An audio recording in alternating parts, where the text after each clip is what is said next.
Salve, salve, galera do InfectoCast. Aqui é João Prats. Aline.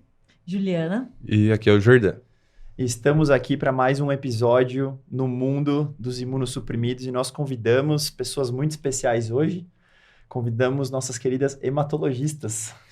Então hoje a gente vai conhecer um pouco mais dessa especialidade que, vamos dizer assim, se mistura tanto com a infectologia, que nos traz... Vamos combinar. É uma especialidade difícil. Traz muita dúvida pra gente. É um monte de célula, um monte de molécula, um monte de gene, um monte de alvo. A gente fica meio, né? E eu acho que nenhuma especialidade mexe tanto com a imuno como os hematos aí e os infectos, né? Então, acho que a ideia é a gente aprender um pouquinho mais de hematologia nesse mundo aí dos imunossuprimidos, a gente tentar entender um pouco mais de todas essas coisas que o hemato faz e como as nossas especialidades, elas se encontram e, claro, interagem muito umas com as outras. Então, acho que a ideia é essa, né? Eu acho que é importante a gente, que não é hematologista, tentar entender o cabeçalho do prontuário do hematologista, né? Siglas, né? O problema são as Porque siglas. é tanta sigla, tanta coisa, quando você pega assim, pede uma interconsulta, quem não tá habituado, acostumado, chega e fala, meu Deus, por onde começar? Não, e é legal porque vem assim, né? Ah, é um MM, IgGK, DS3A. DRM, sei lá o quê. E aí, hemato tem aquele negócio, né? Ah, eu gosto de hemato. Por quê? Porque ninguém mexe no meu paciente, né? Então, acho que é bacana a gente passar por todas essas coisas. E aí, primeiro de tudo, eu acho que vale a gente começar com o básico, né? Então, tipicamente na infectologia, uma das vezes que a gente chama vocês é febre, a gente sempre está envolvido com febre, com FOI, e a tal da citopenia. Então, eu acho que a primeira pergunta seria o seguinte, né? Quando que eu olho um hemograma ali, eu falo, putz, isso aqui tá com cara de doença hematológica, quando que eu vou pensar em fazer medula? Acho que essas são as primeiras coisas que a gente poderia conversar. Quer começar? É pouca coisa, só que né? Tem pouca coisa pra falar. Bom, acho que, primeiramente, quando a gente vai avaliar, né, um paciente, a gente tem que ver qual que é o histórico dele, né?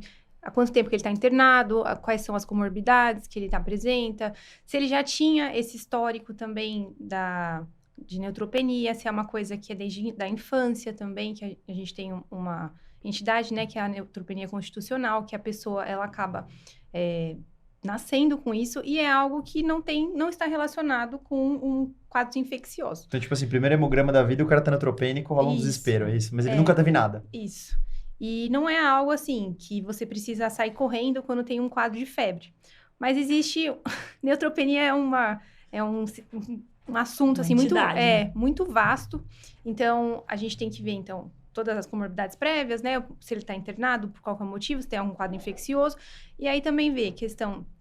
E fazer investigação básica, igual a gente faz para todos os pacientes. Então, avaliar sorologias, sorologias quando eu falo, tanto sorologias tipo HIV, hepatite, B, C, sífilis, a parte de toxo, citomegalo, né, todas as monolikes, né? E também ver se tem alguma outra coisa que...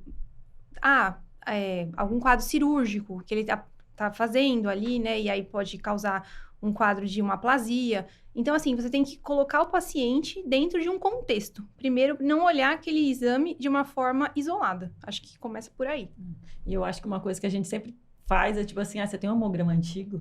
Ah, A gente legal. dá uma olhada, porque assim, às vezes é uma alteração que já vem arrastando, e aí ajuda muito a gente a pensar nisso. É uma alteração que apareceu agora, é uma coisa que já vem vindo, que já vem tipo, pensando em alguma doença crônica que está levando a essas alterações, e logicamente também a gente acaba olhando a alteração, né? Não só isso, porque, tipo, tem alterações que vão estar mais ligadas a, tipo, alterações agudas mesmo, que é a história clássica mesmo do paciente que foi numa consulta de rotina e tinha um hemograma lá e achei um pouco estranho, vamos ao pronto-socorro. E aí vai no pronto-socorro e tá com leucemia aguda. Então, tipo, tem algumas alterações que vão chamar a atenção pra gente, para pensar em alguma alteração mais...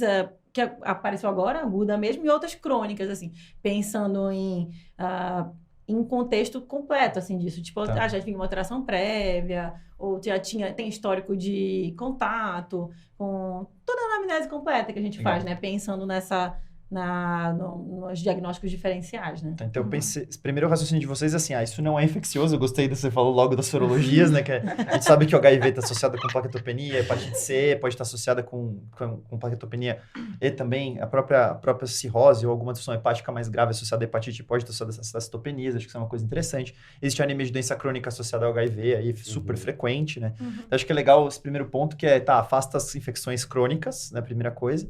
E acho que outro ponto que você falou legal que é tentar entender o tempo que essa doença se instalou. Se é uma coisa super aguda, então é claro que uma anemia aguda vai ter muito mais cara de, sei lá, um sangramento, ou alguma perda de ferro mais rápida, ou então, sei lá, alguma coisa nova, ou uma droga, do que se for uma coisa de 3, 4 anos de evolução que tinha no hemograma anterior, ok? Né? A mesma coisa, acho que leucopenia, como você falou, a neutropenia constitucional ou apareceu nos últimos meses, né? A outra coisa, a plaquetopenia, acho que também é a mesma coisa. A plaquetopenia está lá presente há anos ou ela aconteceu agora. Sim. Então, falando dessas alterações, tá? Então, vamos tentar abordar algumas coisas assim. O que chama mais a atenção de vocês? Então, vamos primeiro começar com o mundo das plaquetas, talvez.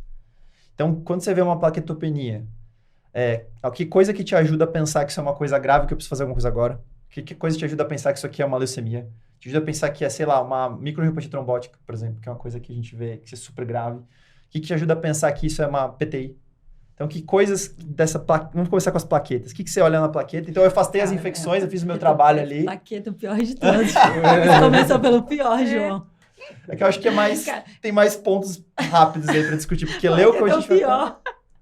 Porque plaqueta, gente, eu sempre falo, até falo para os pacientes, assim, plaqueta é muito lábil, né? Então, plaqueta, ela é muito sensível. Tudo destrói a plaqueta, atrapalha a plaqueta. Então, tipo, muitas das vezes, assim, medicamentos, quadro infeccioso não relacionado, paciente crítico, né? Eventualmente, a gente é chamado para avaliar paciente crítico com plaquetopenia, que isso não necessariamente vai configurar em alguma doença hematológica em si. Então, pérola, pessoal, naquela sexta-feira à noite... Paciente da UTI, chocado, séptico, a gente adora. com 80 mil plaquetas, não é dermato esse paciente, tá bom? Pode ser reação a uma disfunção orgânica da sepse ali, tá? Então, acho que a gente acabou de acabar com várias avaliações dermato desnecessárias. Mas que mais, Ju? Eu acho que a gente também acaba... A plaqueta em si só, é difícil avaliar ela só, mas o resto do hemograma ajuda muito. Porque, claro, a plaqueta isolada, a gente começa a pensar em alguma déficit de plaqueta. Junto com a plaqueta isolada baixa, ou alta, também a gente vai pensar em algumas alterações relacionadas a... Só que a gente também vai ver outras coisinhas, se a gente pensar numa doença relacionada à plaquetose, por exemplo, as síndromes que cursam com plaquetose. A gente olha algum resto, vai ter também, pode ter boa concentração, vai ter outras coisas que vão chamar a atenção. Então, a plaqueta isolada sozinha, claro, a gente sempre pensa, deve ser alguma coisa mais de PTI, por exemplo, ou então alguma coisa disfuncional relacionada a toxicidade por droga, por alguma outra coisa que acaba a causa secundária é super comum. Ela é isolada, então. Né? Agora, Sim. a alteração, né? Acho que é mais isso, né, Aline? E a gente nunca vai ver, então, assim, hemograma para nós é a nossa ferramenta de trabalho. Sim. Então, a gente precisa do hemograma completo, né? Então, avaliar hemoglobina, hematócrito, VCM, aquela dificuldade, né? Que as pessoas falam assim, deixa que eu te passe o hemograma. Eu falo assim, me manda uma foto. Eu prefiro ver. Porque é difícil pra gente, tipo, porque as pessoas falam, tipo, HB, plaqueta e leuco. Tipo, não significa nada pra nós. Entendi. Aí você viu a plaqueta baixa e você vai olhar o resto do hemograma, o que isso vai te apontar? Porque assim, no hemograma, né, geralmente vem as descrições das células. Então, isso já ajuda um pouco mais, porque o biomédico, ou quem está avaliando essa lâmina, né, ele vai estar lá e ele vai colocar, o laudo é uma fotografia, né, descrita daquilo que ele está vendo. Então, a partir daquilo que a gente lê, a gente consegue ter uma noção do que mais ou menos está acontecendo no sangue daquele paciente. Então, como a Ju comentou, então a gente tem que olhar o todo, né? E aí também lembrar da questão dos limites, nos valores de referência. Então, é sempre importante você ver, isso aqui, da plaqueta, né? É uma plaquetopenia grave, é uma plaquetopenia que tá ali entre 100 e 150 mil, leve. Ter uma plaqueta abaixo de 50, abaixo de 10 mil, inserir o paciente dentro desse contexto, né? Para você saber a gravidade e saber exatamente o que você tem que fazer para... vou ter que chamar o hematologista ou eu tenho que fazer outra coisa. Essa era a minha próxima pergunta. No mundo do hemato, a plaqueta tá baixa. Quando que eu chamo hemato? Eu acho que assim, primeiro, você fez um hemograma, a plaqueta está menor do que 100 mil e está persistentemente menor do que 100 mil. Opa, alguma coisa está acontecendo. Então, acho que aí você faz aquela avaliação inicial que a gente tinha comentado e a plaqueta está estabilizada entre mais do que 50 mil, porque 50 a 100 é uma plaquetopenia considerável, mas é algo que não é tão urgente também, né? Então, a gente tem que avaliar melhor. Começou a ficar menor do que 50 mil, por que está acontecendo isso, né? Então, uma coisa que ajuda muito a gente é avaliar o tamanho da plaqueta, que isso a gente avalia na lâmina mesmo, né? A gente pode ligar para o laboratório, inclusive, para saber, como que tá aí, o que você acha, o que você está vendo além daquilo que você está me falando no laudo, né? Eu acho que isso é mais específico para o hemato, mas já é alguma orientação que você pode ficar de olho quando você lê. E acho que em alguns centros também a gente tem costume de fazer, né? A gente faz, lá na VP a gente faz. Então, a gente trabalha, né? Em vários lugares que eu trabalhei também, a gente tem o costume de fazer. Pegar uma esfregar sangue periférico, faz a lâmina cora e olha a lâmina. E já tira rapidinho. Acho que isso é uma coisa que é um diferencial, né, do hemato. A gente consegue dar uma respostinha rapidinho. Pera lá, deixa eu ver aqui. É aguda, urgente agora? Não, então passa. Então, plaquetopenia pronunciada, assim, menor de 50 mil. E o que mais vocês vão olhar nesse cara da plaqueta pra falar, preocupa, preciso fazer alguma coisa agora, preciso fazer medula, ou preciso, sei lá, pensar em uma doença mais grave? Sangramento. Eu acho que sangramento, alguma outra alteração nas demais contagens. Por exemplo, pensando em urgências hematológicas, a gente vai pensar, tipo, na PTT, né, que é uma doença que hoje eu acho bem subdiagnosticada, as pessoas não pensam em PTT, né? E eu sempre olho, plaquetopenia me dá um pouco eu olho assim, baixa de PS, eu sempre olho já para pensar em alguma outra coisa que chame atenção para PTT, pensando nos sintomas relacionados, ou então alguma outra alteração no hemograma, geralmente cursa com anemia, também pronunciada, né? Então, e a LPA, né? A leucemia promielocítica, que é o terror da hematologia. Tá, né? então falando da PTT, o que mais eu vou ver no paciente e no hemograma dele? Eu acho que o que a gente costuma ver, geralmente, no hemograma, anemia e plaquetopenia. A gente adora ver um DHLzinho que é taxado. DHL alto, esquizóstomo. Esquizóstomo, porque a gente vai fazer a lâmina, quando a gente vê uma plaqueta, principalmente uma plaqueta pronunciada, que geralmente, esse paciente com PTT vai ter plaqueta, 10 mil, 5 mil, né? Bem baixa plaquetas mesmo. importantemente baixas, Ou né? queda importante. Ou queda importante, que é isso. Tipo, ela tinha uma plaqueta de 100 e poucos mil, nunca teve plaquetopenia. Aí chega com 20 mil de plaqueta, pera lá, né? Aí tem que lembrar também, alteração no nível de consciência, que pode dar em alguns pacientes. Alteração do sistema neurológico, alteração renal, né? Então, assim, não são todos os itens que eles vão se encaixar, mas são coisas que tá evoluindo de uma forma diferente, começa a pensar ali nos itens, né? Porque, igual a Jo acabou de falar, tipo, é uma coisa subdiagnosticada. E quando a gente vai ver o paciente tá muito grave, tá entubado, dialisando, e aí lá na frente é que você vai ver, nossa, lembrei deste diagnóstico, né? Tá, então uma plaquetopenia super pronunciada, especialmente se a gente vai acompanhando de uma anemia junto, sistema neurológico, falar com o hematologista, porque tem que fazer alguma coisa rápida. É sério, né? Bem desesperador. A gente sai de madrugada de casa, de verdade. Tá, esse é o cara da plasmaférese de urgência, né? Sim. Boa. Tá bom, e aí você falou leucemia aguda. Então, plaquetopenia também pode ser sinal de leucemia aguda. Então, o que mais eu vou olhar nesse hemograma? Citopenias em geral, todas as citopenias. O que mais a gente vai ver, se for pensar numa leucemia aguda? Leucemia é um bicho meio estranho, viu? Eu já vi LPA só com plaquetopenia. Tipo, a gente já foi enganado muitas vezes, viu? Mas claro que, tipo, a pancitopenia vai chamar atenção pra leucemia e, tipo, história aguda mesmo. Tipo, não tinha nada, nunca teve nada. Fiz um check-up semana passada, que é a história natural da leucemia. Tipo, tá tudo bem, fui um check-up e tem uma pancito. Então, esse é o mais clássico de leucemia. Ou hiperleucocitose, né? Tipo, tem lá mais de 10, 15 mil, 20 mil, aí a gente já chama mais atenção. Na série branca, né? Mais de 20 mil leucose e tudo. A gente já pensa, nossa, né? Tem uma leucocitose com plaquetopenia. Sim, e lembrar também das nossas células queridas, que são os blastos. Exatamente. Isso é aquela história do desvio escalonado, não escalonado, se tem todas as formas jovens, se tá hematopoese em escadinha, ou se de uma vez apareceu um monte de blasto, não é isso? Que aí você consegue diferenciar entre algo mais agudo e crônico, né?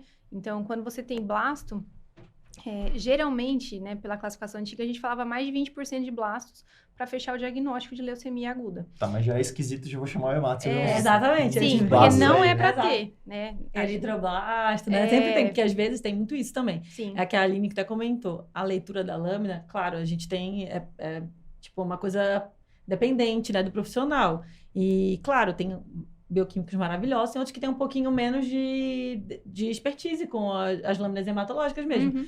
E às vezes saber que aquilo ali é blasto não é tão Não é simples fácil. assim. Sim. Tá. Eles jogam um linfócito atípico, Uhum. jogam um eritroblasto, a gente, nossa, vai jogando e a gente não sabe se aquilo ali é blasto mesmo. Isso aí.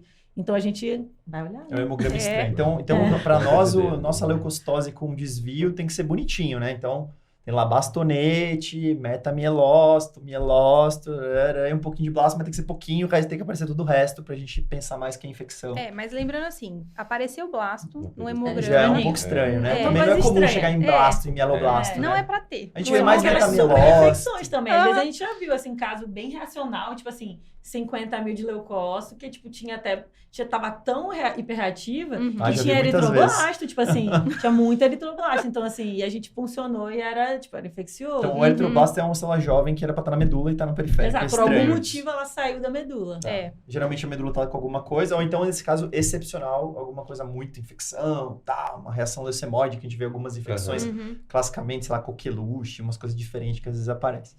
Boa, tá bom. Então, agora é uma pergunta que eu preciso fazer. Então, esse é difícil para nós também, Jordana. Que assim, muitas vezes tem um paciente com HIV que está citopênico, que tem CD4 baixo. Uhum. Aí a pergunta que eu faria é quando que a gente faz medula?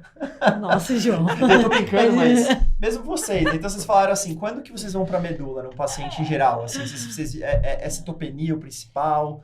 Sei lá, é plaquetopenia, mas é num idoso? Na verdade, assim, Quais são as coisas que vocês mais fazem mielo, assim, pra gente pensar um pouquinho? nesse seu caso específico, né, é bem difícil, mas acho que primeiro ver qual que é a carga viral desse paciente. Está tratando? Não está tratando? Boa, Né? É isso verdade, mesmo. é isso que eu te falo, boa. Se a doença do HIV tá bem controlada e tá Sim. tudo bem, ou não. Você sabe que você me lembrou de um caso muito interessante que eu tive na época da residência. Era um paciente com HIV que vinha tratando adequadamente, indetectável carga viral há muitos anos, né? Uma moça. E aí ela é engraçada porque ela começa a fazer um CD4 cada vez mais baixo, cada vez mais baixo, cada vez mais baixo. Né? Aí ela faz um CD4 de 100. Aí todo mundo, nossa! Mas aí, qual que é o problema? Tem que olhar o hemograma como um todo. Na verdade, ela fez uma leucopenia bizarra pronunciada pra caramba, inclusive com plaquetopenia. E a discussão lá foi assim, putz, isso aqui não é normal. Que doença oportunista é essa? Nossa, é uma TB da medula. É um mistoplasmose medular. É uma doença granulomatosa que comete a medula. Para nós, isso não é comum, especialmente no paciente que está bem tratado do HIV. Sim. Então, já é meio estranho. O paciente bem tratado do HIV há vários anos, ele mais parece uma pessoa normal do que uma pessoa HIV. Sim. Então, nessa hora, a gente falou assim, cara, acho que isso aqui é uma doença de hemato. Porque os pacientes com HIV estão ficando mais velhos, os idosos têm mais leucemia, né? Então, a gente falou, putz, isso aqui é um cara que a gente vai pra medula rápido, porque não tá batendo com outras doenças. Diferente do paciente HIV com CD4 muito baixo, né? Que às vezes você pode encontrar a doença granulomatose em outros órgãos e a medula por tabela.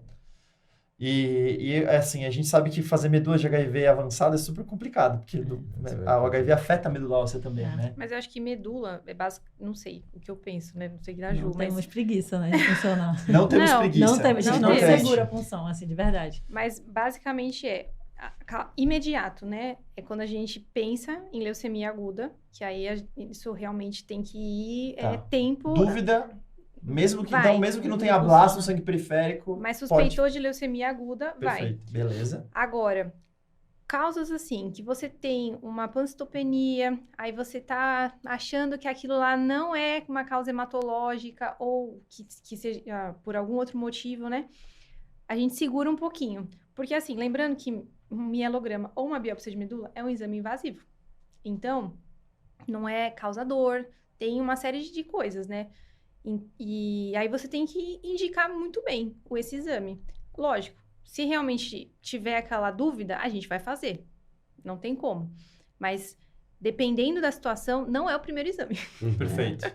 Então, um caso que eu acho legal mencionar, que é uma doença da infectoedemato. É só falar do HIV, é importante também essa relação do CD4 e CD8, né? Porque quando você tem uma queda, o HIV, o vírus ataca o CD4, então você vai ter uma desproporção, geralmente é para estar equilibrado ali assim, né, praticamente 1:1 de CD4 e CD8, então se você tem uma queda de ambos, do CD4 e CD8, às vezes você pensa em alguma coisa não relacionada ao HIV. Então, quando ocorre essa desproporção, tem uma queda muito pronunciada de CD4, mas o CD8 se mantém, aí você pensa que pode ser algo do HIV. Isso é uma coisa legal que até ajuda a juntar hemato com infecto aqui, que é o seguinte, aqui. quando a gente faz a citometria para ver o CD4, os marcadores que são feitos é CD3, que é de linfócito T, CD4 e CD8. Então, é importante olhar o CD3 também. Não é para passar direto do linfócito total, linfócito T. Olha quantos linfócitos T tem totais, porque será que, na verdade, o paciente está com a pancito e por tabela, isso acontece muito no HIV. O cara está com pancito, você faz CD4, veio 10 CD4. Pô, mas espera aí. Olha, tá tudo baixo aqui, né? No sangue periférico, né? Então, isso é uma coisa importante. Lembrar que a maior parte dos linfócitos nossos está no trato gastrointestinal, né? Nos linfonodos, não está nas circulantes.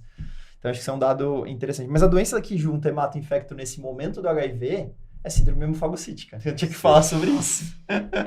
Vocês estão rindo aí. Só já, tópicos fáceis, né? Mas a gente teve uns cases de sucesso. Uns Pô, a cases gente de tem muito sucesso, caso cara. disso, Eles têm né? uns cases em conjunto de sucesso aí de hemofagocitose. Isso é uma coisa que mistura nossas especialidades muito forte aí, né? Que é um paciente que a gente acaba indo para a medula, porque ele tem uma citopenia importante, e é muito comum, assim, no contexto, a gente muitas vezes HIV e citomegalo e histoplasmose são meio que os clássicos aí. A gente viu em dengue também, lembra? Teve um paciente viu lá em da dengue. UTI. A gente viu em dengue também fazer hemofagocítica, né?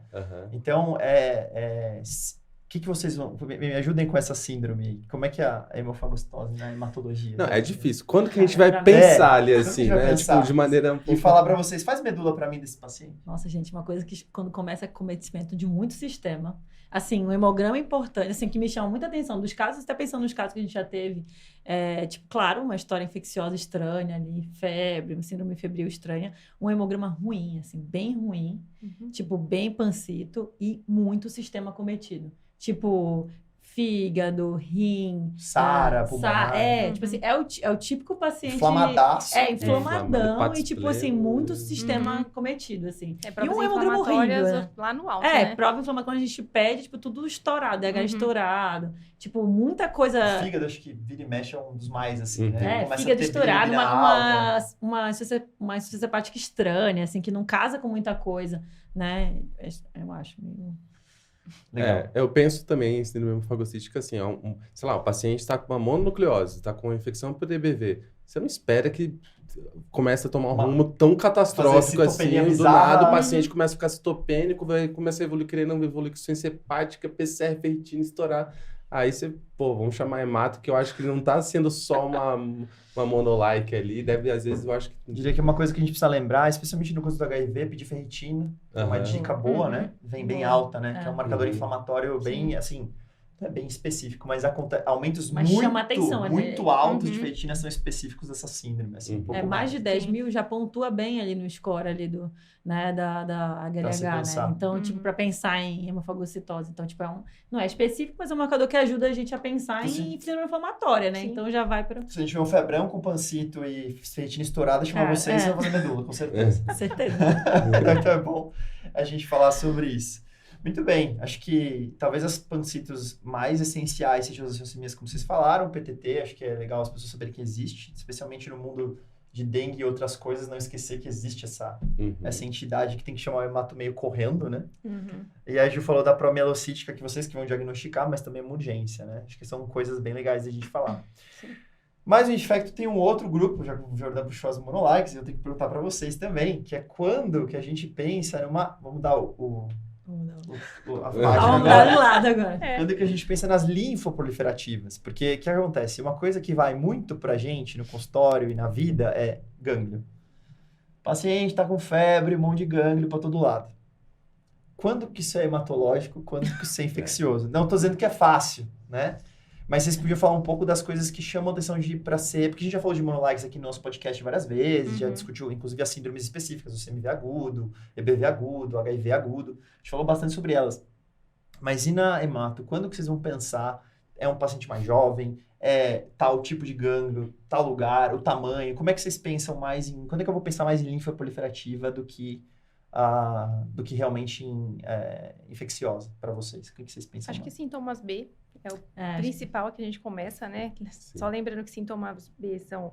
Você tem febre, perda ponderal acima de 10%, né? Nos últimos 3 meses. Perda de peso é um negócio que chama atenção, né? Não é muito comum.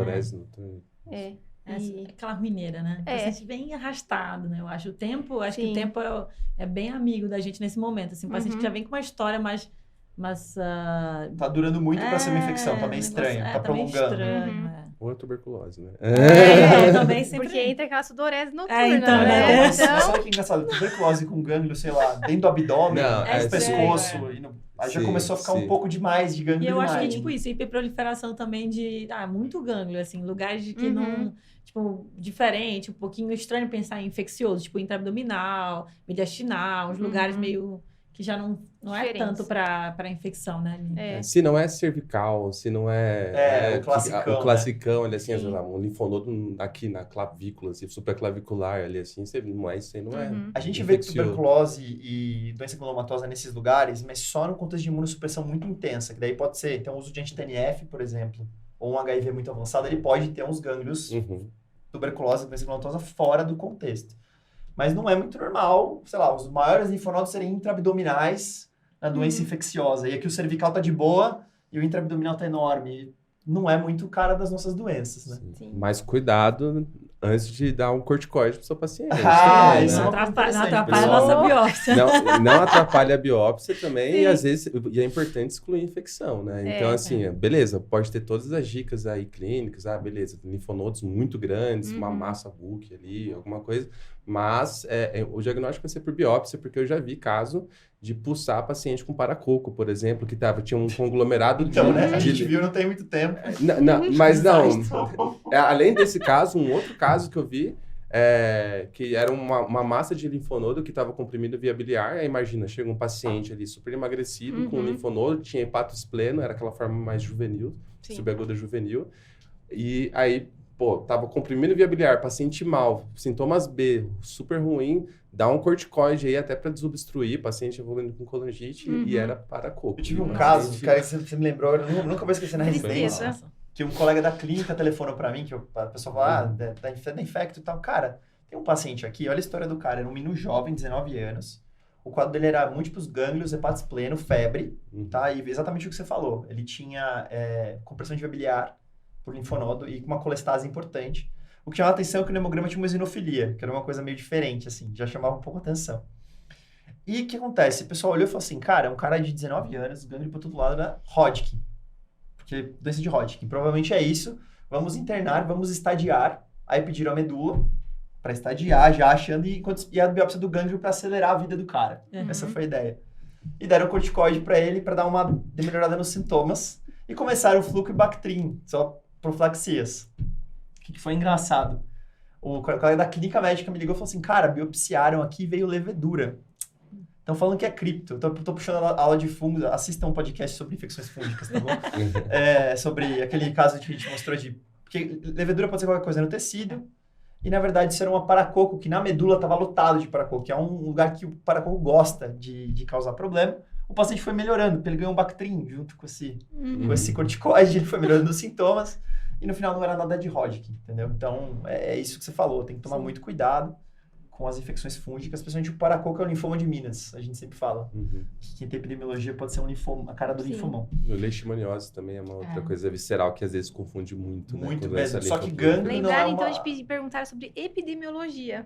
Exato. Porque algumas vezes as pessoas esquecem. É verdade. Exato, é verdade. Só que gânglio não é pronunciado na leishmaniose visceral. Isso é uma coisa importante. Não tem gânglio. Ou tem pouco gânglio. Não é importante. Hepatospleno muito importante com pouco gânglio. E às vezes com pancitopenia, né? Exato, exato.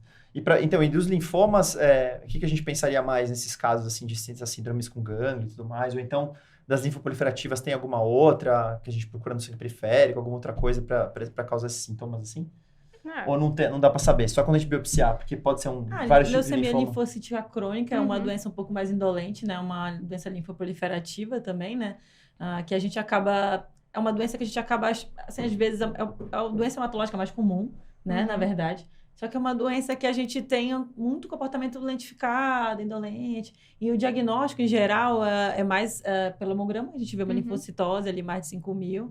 E aí, eventualmente, o paciente vai evoluir com vários gânglios, mas não assim, massa, não muito, a não ser que ele evolua com transformação, ou tenha algum outro fator prognóstico ruim, assim. Acho que é uma doença também que cabe aí, mas né, no contexto que também chama atenção. Mas o hemograma, o diagnóstico é sangue periférico, né? A gente fenotipo sangue periférico, vê o linfócito clonal ali, o linfócito doente, né? Com um número adequado ali, a gente acaba dando diagnóstico na maioria das vezes. E a persistência, né? Isso. Desse linfócito acima de 5.000. Porque algumas vezes ele pode dar aquela oscilada, não necessariamente seja isso, pode estar como se fosse um reacional, mas só lembrar de que se houver persistência, mesmo que não haja necessidade de tratar naquele momento, você precisa encaminhar para um hematologista. Então, sempre, por isso que a gente sempre fala, olhe o hemograma como um todo. Legal. Né? Porque a gente bate sempre nessa tecla, porque não é nada isolado. Então, vem um cara com um monte de gânglio e o sangue periférico pode dar a dica. Então, ele tem um monte de linfócito. Sangue periférico, às vezes, é tudo a mesma coisa, tudo o mesmo clone. Ou algumas vezes não tem nada, veio com hemograma e só tem às vezes aquilo. uma infecçãozinha viral, aleatório, sei Sim. lá. Sim. Alguma coisa, fez uma cirurgia também, né? Talvez isso que você falou, o tempo é uma coisa legal. Esperar um tempo para ver se isso se mantém, pode ser um dado que ajuda. Legal. Tem uma coisa que a gente fala no linfonodo que às vezes ajuda a gente, é o seguinte, a gente tá acompanhando o paciente com gânglio, vira e mexe acontece isso, né? Aí a dúvida é quando fazer biópsia, uma das dúvidas que a gente tem. Uma coisa interessante que eu gosto de comentar, assim, até acho que faz sentido, quando vocês estão falando dessas doenças, estão falando de doenças clonais, ou seja, é um clone só que está se reproduzindo localmente, sem controle. Todas essas doenças são assim, né? Então, o linfonodo, por exemplo, ele tem que ter... E aí, isso eu acho uma coisa muito divertida da hemato, que assim, o linfonodo tem camadas. E cada camadinha tem um linfócito num estágio diferente de evolução, e cada linfoma pode vir de uma dessas camadinhas, e a gente fica doido com isso daí. Mas uma coisa que é relativamente comum a todos eles é que quando um desses caras é um clone que vira uma doença linfoproliferativa, ele espalha e toma o linfonodo inteiro. Então, você faz um ultrassom, o linfonodo está todo homogêneo. Ele não tem a característica do hilo ter menos célula, por exemplo. Ele não fica com aquela cara típica de linfonodo, ele fica todo preenchido. Ou nas doenças granulomatosas é comum que ele fique liquefeito. Então, são dicas para você falar assim, vou biopsiar porque esse gânglio está todo infiltrado por uma doença. Essa é uma coisa que é interessante. Então, quando vocês estão falando de população clonal, é porque realmente tem um clone de linfócito ali que é totalmente normal. Que não vai acontecer numa doença reacional. Então, a gente tem uma doença infecciosa e que o achado é reacional. Aí tem lá aquela história de, sei lá, aumento de gama na eletrofose de proteína, que pode ser monoclonal, você já tem uma proteína lá, um montão de célula produzindo a mesma proteína, né, uma barrinha alta, ou ela está distribuída, ou seja, um monte de célula produzindo um monte de proteína. Isso é o normal numa reação a uma infecção. Todas as células estão trabalhando juntas. Diferente de um clone único que se auto-mantém, se replica e tudo mais. Então, acho que isso é uma coisa legal de comentar, né? Sim, mas basicamente, teve dúvida, biopsia. Pronto. Então, os hematos são probiópsias. A gente, da residência, tinha uma frase, nunca me arrependi de fazer uma medula, nunca me arrependi de funcionar legal, isso é importante, linfonodo, entendeu? Me arrependo quando não faço, vai. Depende de onde está esse linfonodo. E aí, pra gente ajudar vocês, a gente não dá corticoide. É isso? É que eu, às vezes, eu acho que é um conjunto também, porque, claro, né, muita gente já conversou sobre isso, que muitas vezes a gente se engana também, mas a gente tem certas dicas para pensar, como a gente já discorreu aqui, né, que vai a gente pensar que é um pouquinho mais pro nosso lado ali, um pouco mais neoplásico, e às vezes o corticoide é um pouquinho de aliado, quando a gente tem um risco de tipo, obstrução grave. A massa tá causando muitos sintomas. Por exemplo, urgente, né? Mais urgências, Sim. assim, pensando em grandes massas, por exemplo. Então, às vezes, a gente acaba usando disso aí para tentar melhorar. Tipo, às vezes tem massa grande comprimindo via aérea, que a gente tem gente E quando é muito grande, assim, dificilmente vai ser infeccioso, né? Isso é verdade. Não é grandes massas é difícil, né? Difícil. Aquelas maçãs. Porque provavelmente aquele clone começou em um lugar e lá que ele proliferou mais, né? Então, ali não... Isso é importante. Uma outra coisa, assim, que chegou no pronto-socorro, assim, uma coisa que pode ajudar é lembrar que do alto turnover, né, das doenças linfoproliferativas. Então, às vezes você vai ter um DHL estouradaço, lactato aumentadaço, ácido úrico super aumentado. E uma coisa que sempre ajuda muitas doenças granulomatosas tomo de tórax, mesmo que o problema seja um linfonodo na barriga e no A maioria dos pescoço, fungos entra pelo pulmão. tudo entra pelo pulmão. Então, às vezes, Sim. tem uma dica ali de ter alguma caverna, cavitação, e você fala, ó, isso aqui tem cara de tuberculose, é um paracoco disseminado, tem alguma coisa ali no pulmão. Então, acho que são dicas também pra gente tentar diferenciar algo infeccioso. Legal. Pra gente terminar, 2 perguntas pros hematos importantes, tá bom? Essas são boas. A primeira é assim, quando que vocês gostariam que chamassem vocês no pronto-socorro? Quando que é pra chamar hemato? Com certeza. Tipo, se você pegasse o cara do PS hoje e falasse assim, olha, me chama... Não tem aquela história assim, qualquer coisa me chama, mas não me chame por qualquer coisa? Uhum. Acho que me chamam qualquer hora para ver uma blasto. plaquetopenia com uma coagulopatia. Uma plaquetopenia grave com coagulopatia. Me chamam qualquer hora. E um Tipo, blastinho em sangue periférico pra chamar a qualquer hora também. Então, Isso, LPA. um leucócito muito baixo. LPA. Tá, e qualquer hora. especialmente leucopenias muito bizarras do ponto de vista de leucócito. Branco bem baixo mesmo. Sim. Boa, esses não pode faltar o hemato. Não, sangramentos bizarros, né? Acho que gengivomorragia ou infiltração de gengiva também. Ah, aquelas gengivonas que a gente vê as fotos lá? Sim, que apareceu do nada. Aí começou a evolução assim. Ah, ontem eu não tinha nada. E hoje já começou a ter essa alteração. E aí, geralmente, acaba alterando coagulograma, né? E vai assim, né? Fibrinogênio. Porque a gente já pede logo. Tá bom. Pede logo um coágulo fibrinogênio. E a última pergunta é assim, aí falando um pouco mais desse ponto de vista diagnóstico aí, o que vocês gostariam que os infectos soubessem quando vão chamar vocês? Que é muito importante. Tipo, quando que com certeza vão fazer medula, ou faz medula sempre. O que vocês deixariam de recado para os infectologistas que estão ouvindo a gente, que não tem amigos hematos? O que vocês falariam? Qual o recado importante para os infectos vocês deixariam? Eu acho que talvez seja... É isso, pensar um pouco nisso que a gente faz hoje, pensando em síndrome febris, ali, diagnóstico de síndrome febris, pensar que aquilo pode ser, além dos diagnósticos infecto-contagiosos, aí, alguma coisa relacionada a doenças primárias hematológicas, que é a nossa interseção, né? As neutropenias ali, a síndrome febris, associadas às infecções que ocorrem decorrente da aplasia, da pancito, né? E só não faz diagnóstico quem não pensa na possibilidade. Então, acho que quando a gente dá essas diquinhas, né? É do tipo, eu já escutei isso uma vez, que podia dar não sei o quê. Então, a pessoa pode não saber o que é. Mas se ela, sabe que pode existir ali alguma outra coisa, né? Acho que já ajuda bastante.